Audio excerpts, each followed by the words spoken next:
Well, there's a new play on in Adelaide. It's called Tales of Kabali, and that word might resonate with you, and if it does, you'll know that it's about the legendary South Australian writer and self-taught anthropologist Daisy Bates, who was famous for the life she led with Aborigines. She was also the wife of Breaker Morant, by the way.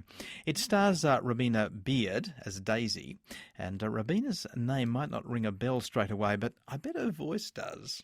Oh, Madge, what a day at the office. You'd better fire these hands. What can I do? Well, everything. And use Palmolive liquid.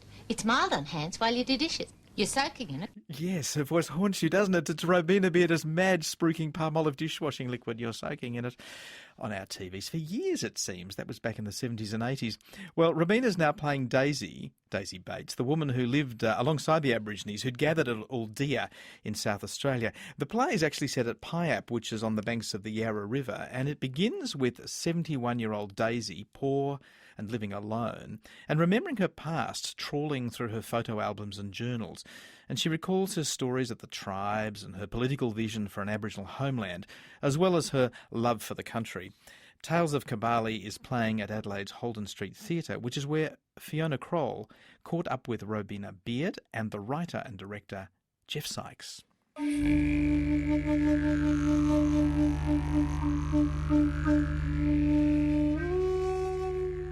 My life's like a grand fiction, a blessed chameleon of moving shapes, and identity reborn under the shadow of the first great human culture. Oh, there's Rottnest, that terrible death island. No one ever came back from there alive. They died in misery, cut off from their own tribes. It's a blot in our history, I used to say. But no one believed or wanted to hear. Out of mind on that prison was out of thought for Perth society. What kind of person was she? Have you got some sort of picture that you've made up through real-life tales, and then how do you portray that persona on stage? She actually came to Australia twice. The second time she came was as a reporter, what we'd call investigative reporter, with a commission from the London Times.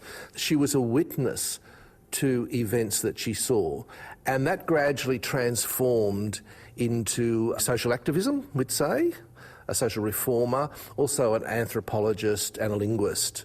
But there was always this writerly side to her. So that went on for decades. In this piece, we have, I suppose, used her Irishness and also a lyrical, poetic sense as part of her Irishness, a love of folklore, as well as a sense of injustice in the Irish character, to really explain her motivations for living, what has appeared to Australians for a long time as a most unusual, pioneering lifestyle with tribes people and in the desert. And of course, Daisy Bates is played by Robina Beard. Robina, what are Daisy's strengths? Do they come out more as you play her? And perhaps you can talk a bit about what you've learnt about her as you play her character. I find her the most fascinating little woman. I'm old enough to be her now, really, and I think she's feisty. She's got a great deal of anger. She loves the country. She really loves the people. And as far as I like to portray, she understands the Aboriginal relationship with the land and the people and the animals and the trees. She understands it, and she can't tell the white people. She lived there for so long that she absorbed it, and it's part of her psyche. It's part of her religion almost. How much of her Irish background comes out in this kind of character? If it comes out, it's implied, and I think it's the missing link in many biographies or studies of Daisy Bates that she was Irish. The records of her said she had a lilting voice and she told stories. So that's one thing. She also had that real stubbornness, feistiness in her activism. So a mixture of the lyrical and the injustice, and I think this piece has attributed that in part to her character and also her national character, and the compatibility of that with our Indigenous peoples, which sort of something melded there. After leaving Ireland as an orphan and arriving in Australia in the late 1880s, Daisy Bates went to live in outback South Australia with Aboriginal tribes, and in particular Aldea, near the Nullarbor Plain. You know, what a contrast to her life in Ireland. I love that story that she actually lied too about her age so that she could come over on the boat just for a £1 passenger, because any Catholic girl between the age of 15 and 21 went as £1 rather than £40. And she must have witnessed such a clash of cultures. Does that come out in her writings or the fragments of writings that you've found, Jeff? There's 2 points you've made about her first immigration to Australia and early marriages and who she was. There's still question marks about who she was before she came here. But look, the clash of civilisations, is that the phrase you used? The clash of cultures. I think Aldea is underplayed. What happened there when it was an Aboriginal tribal ground meeting place for tribes, and because of the soak, it was also the place of the watering stopover for the trains. I mean, it wasn't a site of armed resistance between the cultures, but on a national scale, it's a very important site of clash of civilisations and cultures, because within 10 years, the ancient soak, the underground soak, the meeting place had been destroyed by the railway. And virtually all the tribes who came there for traditional reasons never went back. So she was the witness, and to some small extent a social agent of help, but particularly a witness to this very important place of, I call it a clash of civilisations in Australian history. Jeff, how important was Daisy Bates in adding to the identity of South Australia and maybe even the overall picture of Australian history? Did she have a huge impact there? Yes, she did. There's something externally, the picture of a solitary woman, and by the way, because she was a woman, the government would never give her an official status. They would have if she was a man. So it's one of the tragedies of her life. They would have given her an official role. So she's seen as a bit more eccentric than she was, but the photographs of the solitary woman living amongst tribes was etched onto our national consciousness, just the photograph. I don't think she had as much luck in advocacy or charity work or whatever that she wanted. I think it was etched in a generation of the 50s, the 60s and the 70s onto our national consciousness, yes, as being, you know, a mediator between cultures, and I think it strung a guilt cord in people that we all should be somehow. This is a representative of what we all should be in some way.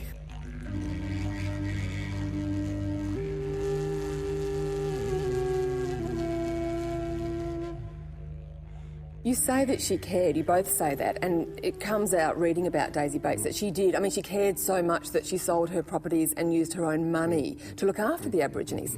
One thing that does stagger me, though, reading a bit about her, and maybe you can shed some light on this, is her whole attitude towards the half-caste. I mean, she had no time for the half-caste.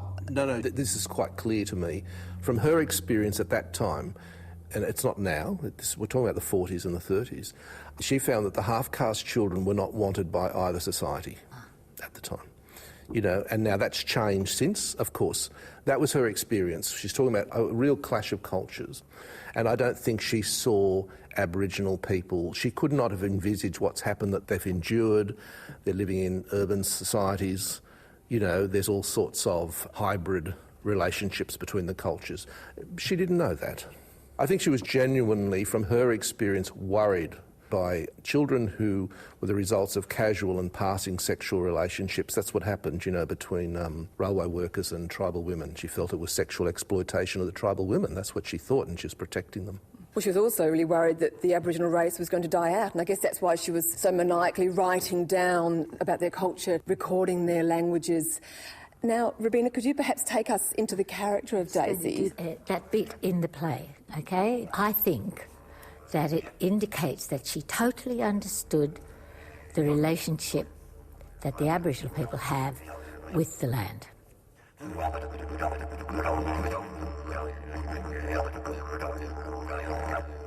What magic is there that transforms an empty landscape into a forum for intense, eternal significance? What imagination dares to enhance itself on the wall of a cliff face? Who are these almost dying people who dare to count the land along with its infinity of beings, in their universal favour.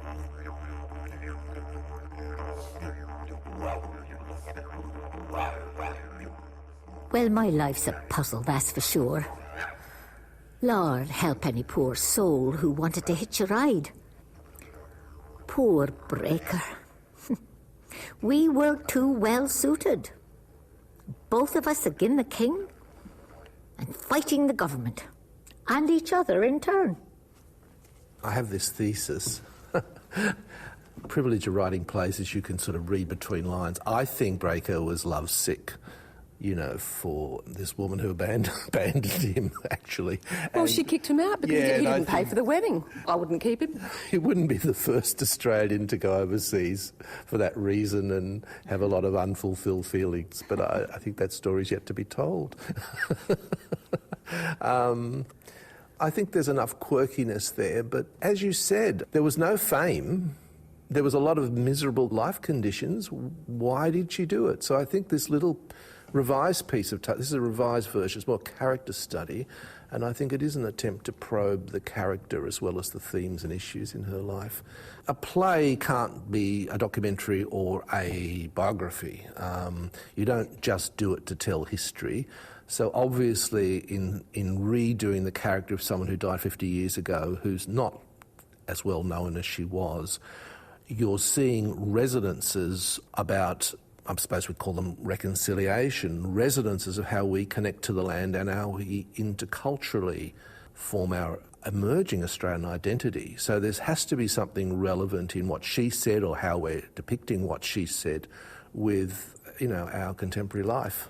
And I think there is. The questions of clash of cultures are still with us, and the question of how we connect and value our continent and its ancient past are still with us.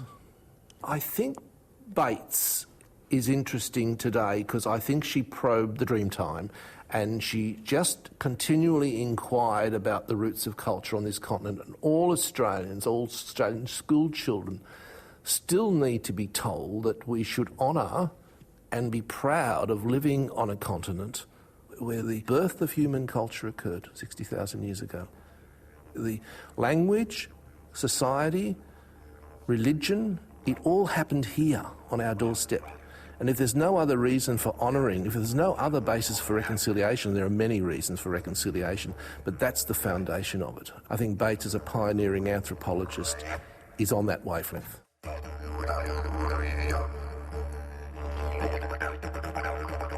Yes, indeed, and we've got to stop saying this is a new country. It's a very old country. Fiona Kroll speaking there with writer and director Jeff Sykes and actor Robina Beard, and she plays Daisy Bates. The show is called Tales of Kabali, and you can see it at the Holden Street Theatre in Adelaide. It runs until this Sunday, which is December the 2nd.